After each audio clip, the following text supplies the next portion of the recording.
नासिर नवाख्याग नासी वफाकी वसी शेरी रहमान चयो पीटीआई हुकूमत में कर्ज मजमूई तौर 53,000 अरब रुपयनि खां बि वधी वियो। इमरान खान पाकिस्तान के गैर मुल्की कर्ज़नि जे दुबण में फासायो आहे। क़ौमी असम्बली इजलास खे ख़िताब कंदे शेरी रहमान चयो त इमरान खान चवंदो हो त खुशी कंदसि पर कर्ज न वठंदो। संदसि चवण हो त इक़्तिदार में अची इमरान खान 23,000 अरब रुपयनि खां वधीक कर्ज वरितो। हुन चयो त चाहियूं था त पाकिस्तान जे शहरनि खे साफ़ माहौल फराहम कयूं।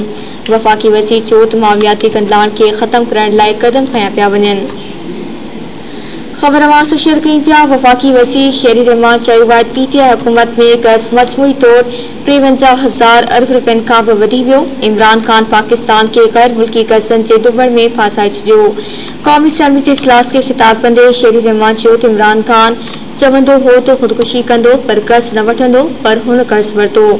संदसि चवण हो त इक़्तिदार में अची इमरान खान 23,000 अरब रुपयनि खां वधीक कर्ज वरितो। हुन चयो त चाहियूं था त पाकिस्तान जे शहरनि खे साफ़ माहौल फराहम कयूं।